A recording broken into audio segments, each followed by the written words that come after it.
Okay, so I have made my video about the hand tools that I keep in my truck. And I made mention if there's any interest, I'd show off some of the rest of the gear that I keep in my truck. And now this is most of it. So I have a couple bags here. We'll do those last. We'll kind of start with the more personal, boring shit. And I'll kind of set it off to the side and we'll just keep going here. I don't want this video to be really long, so we'll just get right into it. So we'll start with this here. An extra pair of shoes. Now these are like ankle rubber boot deals. I don't really use these at all, but I like to keep them in the truck in case like my cowboy boots or whatever get soaking wet. It's really nice to have a nice set of dry boots, or if you're expecting to get into some wet weather, you know, have another set of boots in your rig, and you know, it could just make your life a lot easier. So we'll get these out of the road here. That was kind of a boring thing. I'm keeping along the same kind of lines.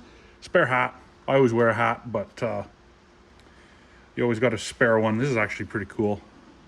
This is an old, well, not old, but I think it's a reproduction Minneapolis Moline hat. And I like to keep this in the truck too, just in case, you know, I lose mine, blows off, or if somebody else needs another hat, right? And water, of course. Always keep a bottle of water. Usually I keep two, but this is the one I had in the truck just when I was pulling all this stuff out.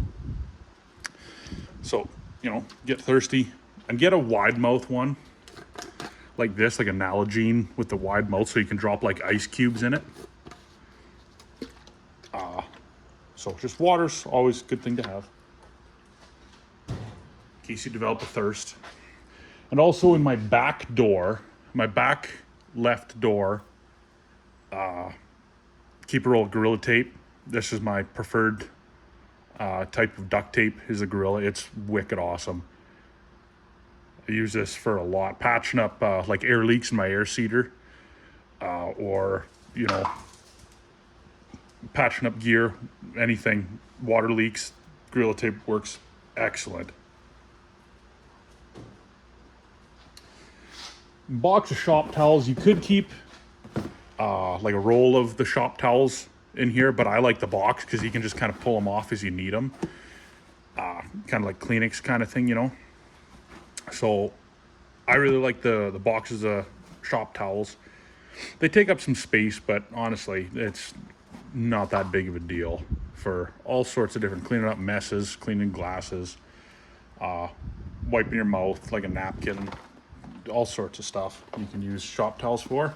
I mean, the genuine Scott ones, you can get like the house brand, like the no-name ones, but the Scott ones are definitely the way to go. You actually wash them out and dry them and reuse them if you want.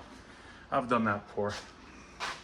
Okay, so my first video about my tool bag, I said I had a breaker bar in my truck, and this is the breaker bar I keep in there. It's a 2-foot. Where's the brand name on this? It's a Maximum. Oh, I don't know if you'll be able to see it. It's a Maximum though, so it's Canadian Tire brand. And it does a job. This is specifically in there just to break the wheel nuts loose, is why I keep this in there. I don't keep an electric impact in my truck just because I would not want it to get stolen. So this does the same thing. So breaker bar, obviously.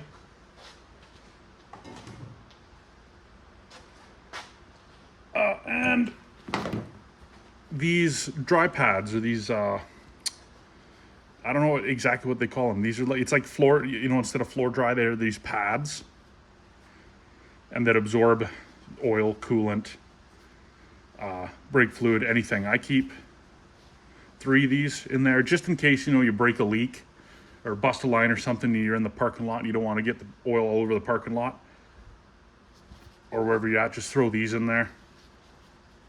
And I've actually used these, you know, if you have a couple of them, you got to get underneath and the ground's wet, use these to lay on, like a piece of cardboard, you know, just lay on these. Keep your shirt and your pants dry. Works really good. And this is something I haven't seen a whole pile of people put in their rigs, but I do, and I'm very happy that I have them. And these ones here, you can actually tear them in half. You see the perforated lines there. You can actually tear these in half if you don't want to use the whole thing. So pretty handy thing, and they weigh nothing. They don't take up any space. Now, I just pulled some stuff out of my console here, like my center console. And this is just kind of the main shit that I keep in there, so we'll just go over it one time. I keep this. This is a little power bank. The USB and the micro, see, this is old enough, it's still micro USB instead of USB-C. But I keep this in there just as a way to charge my phone or charge a flashlight, whatever, just in case something happens in my truck and I can't use it to charge. And along with, I said in my other video, I said it was an Olight, but this isn't an Olight. This is the one I keep in the console, Maxeon. It's a rechargeable. It's got the little collar you pull down. And there's a micro USB there to charge. And it's actually a nice little light. It's got the pocket clip on it. And it's relatively bright. And it's got a pretty good battery life. So just a good piece of equipment to keep close at hand. Like I always got the one in my pocket. But I always like to have spares. So this is in the console as well. As well as electrical tape. I keep a roll. Electrical tape close in the console for using as a band-aid, or that's actually what I use it most for, actually, is if I cut myself, get a piece of the shop towel and electrical tape, band myself up. So electrical tape, good thing to have that, as well as this. This is a Victorinox. This is the Champ. I think that's what they call this Champ, the really big fat one that's got the pliers in it. I keep this in the console as well, because I'm a big fan of Swiss Army knives. I've never without one. And this is just, I used to carry this one around on my belt, actually, in this, but it's just way too fat and heavy, take up too much space. But it's nice. It's got the little honing rod or sharpening rod built right into it, which is pretty good. I actually dropped this one time and the scale cracked and actually split right along there. But I like to keep this also in my console. I'm not going to go over every tool in here because there's probably 50 different tools in here.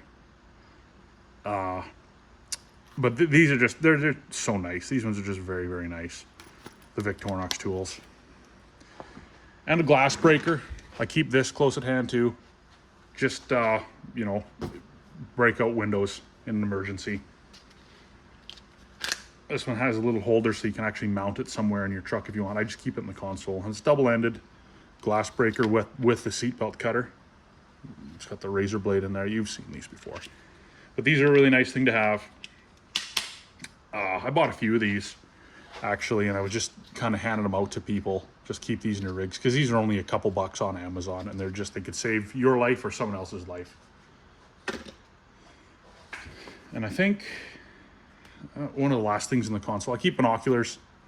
Or field glasses, whatever you want to call them. I keep them in my truck too. I've always carried around binoculars in my truck. You know, see deer, see an elk, bear, anything like that. See bird watching, anything. And these are actually a decent set. These are Redfield. So these were made by Leopold when Leopold still owned Redfield. And I think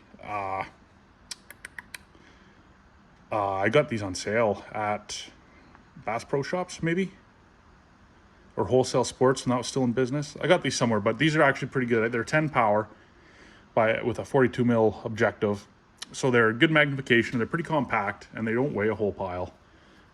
These are just actually really, really nice binoculars. Too bad Leopold sold off Redfield, because I really like their stuff. But binoculars, another good thing to keep in the rig, and I do just because they're pretty handy. Now this is the last thing I keep in my console. This is Rhino USA. I have in my other bags here, I have more Rhino USA stuff. But I keep this tire pressure gauge.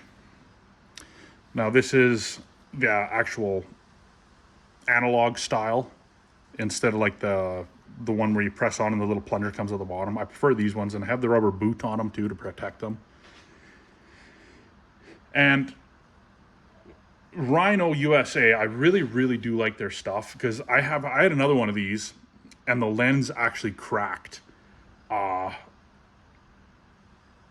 I think something got dropped on it. This was on the back seat, and either my tool bag or something or a rifle got dropped onto it and actually cracked this lens out. And I just contacted Rhino USA, and I sent them a picture of it, and they just said, yep, no problem.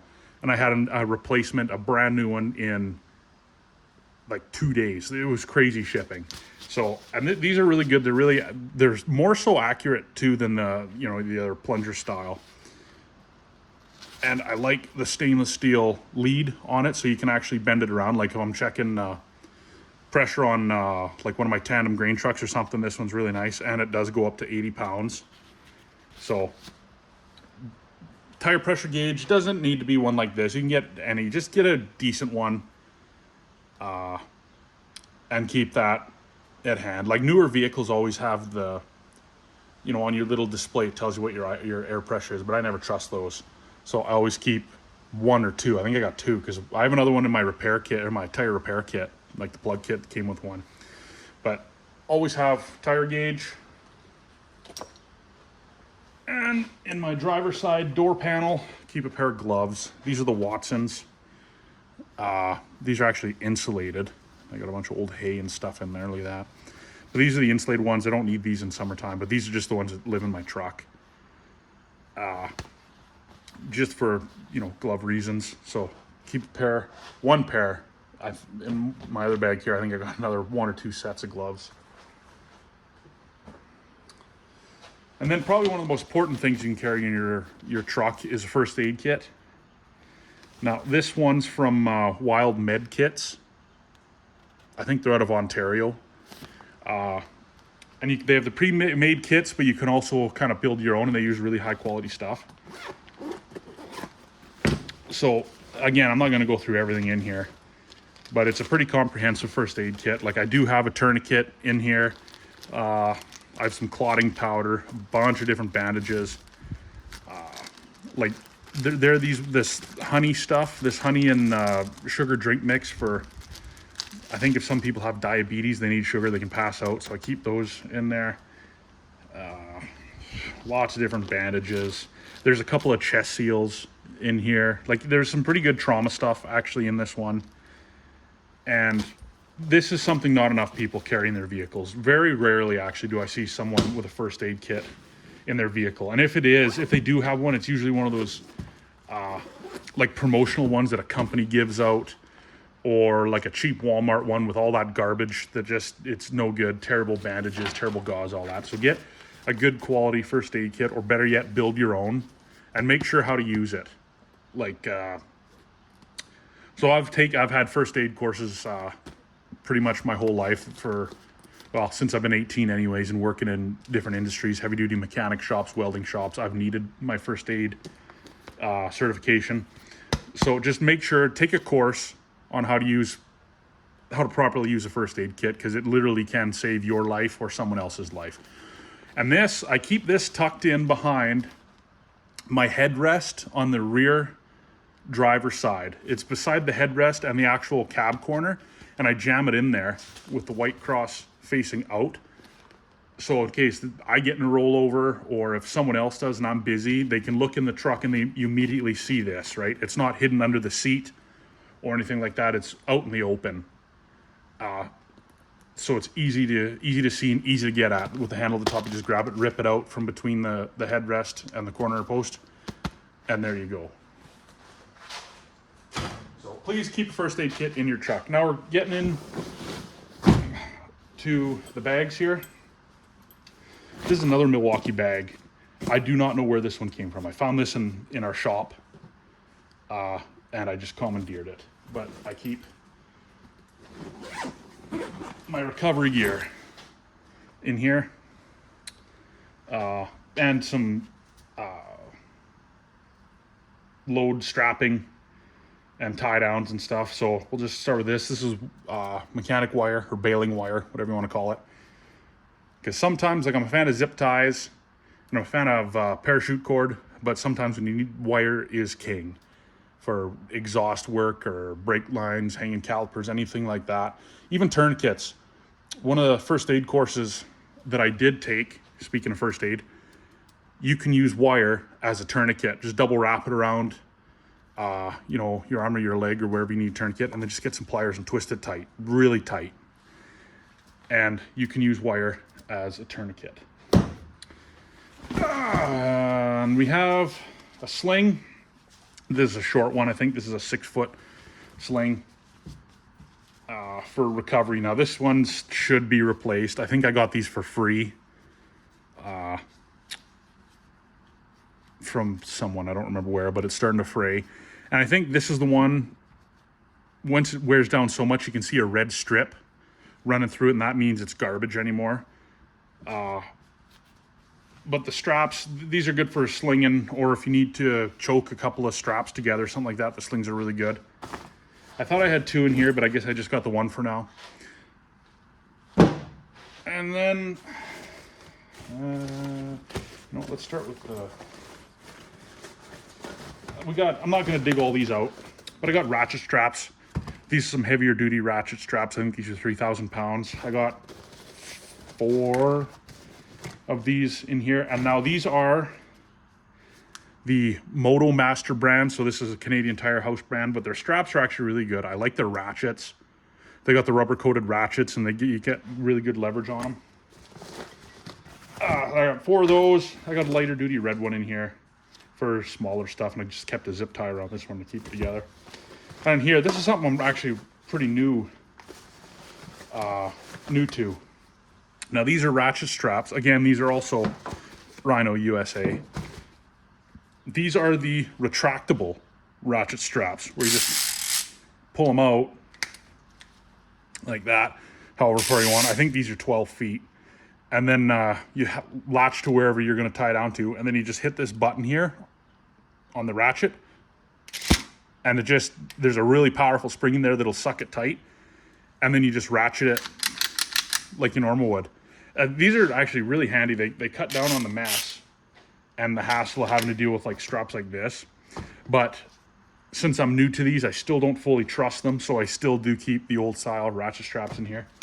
And I got 2 of them. I got 2 of them in here. And I've used them once or twice. And they seem to be pretty solid, actually. And these are the medium ones. Rhino makes the smaller ones, and then they make some giant ones. But the thing is about the big giant ones, the big reel on them is huge, and they take up a pile of space. They're pretty handy. Then we have these. This is something also I've got into in the last 1.5 to 2 years. Soft shackles. Instead of the old school metal ones, or clevis shackle. I think these are actually called shackles. I always call them a clevis, but these soft shackles are awesome. Because if you have if you're still using chains for recovery or to pull, which you shouldn't be, chains are just really dangerous and they'll get you killed. But if you're using a chain and your chain breaks and you have a clevis on there, this turns into a missile, and this will come back and kill you dead. These soft shackles, they won't. If something breaks, they won't come flying back at you. And their weight rating, it's pretty incredible actually, this new, well, I guess it's not new, but how far this type of technology has come, because these are 1/2-inch shackles. The working load is like over 15,000 pounds, and the braking strength is 46,000 pounds, which is insane. It's crazy. So I keep 2 of those in here, and again, these are Rhino USA. I really like their stuff, so I bought in quite a bit of it. I keep 2 of these in there. They come in different sizes. These are the bigger ones, since I'm working around a lot of 3/4 ton, 1 ton trucks, so I did buy the bigger ones. They make them bigger, but these are about the medium to large size.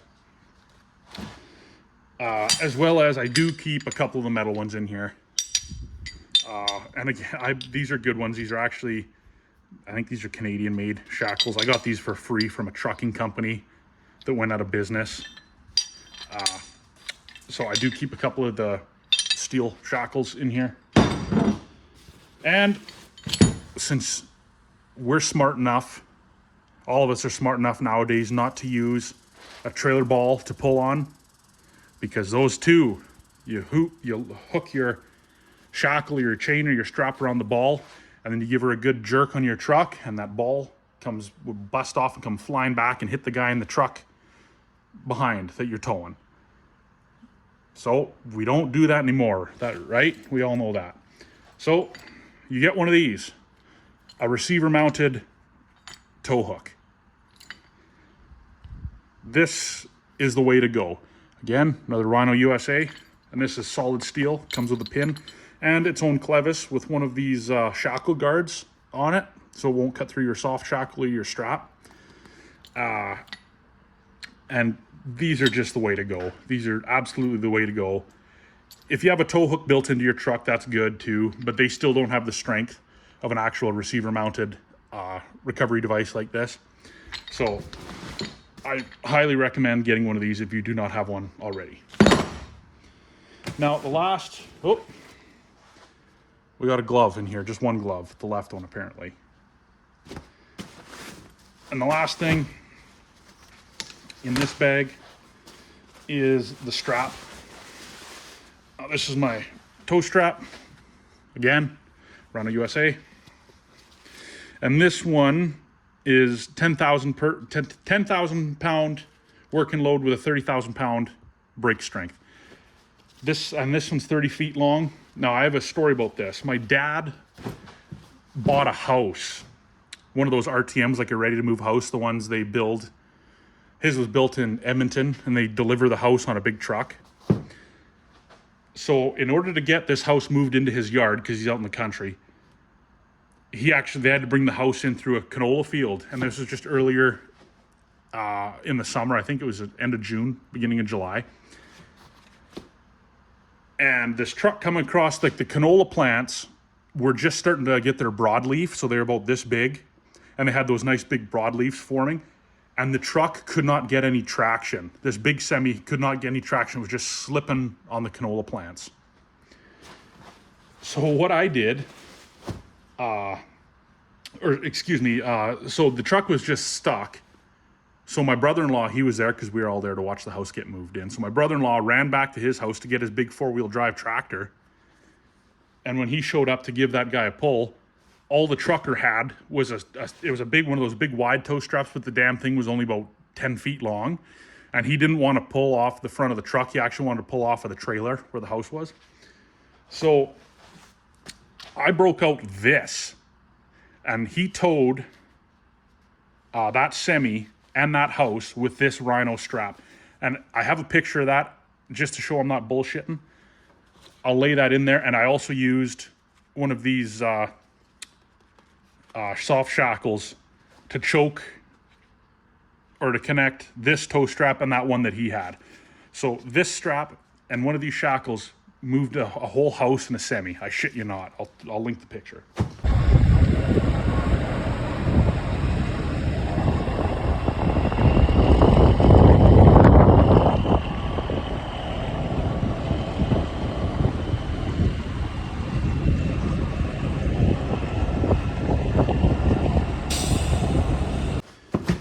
But that's pretty much it for this bag. That's it, yeah. So more recovery gear, some shackles, tie downs, wire. And I keep this also under the back seat next to this other bag here.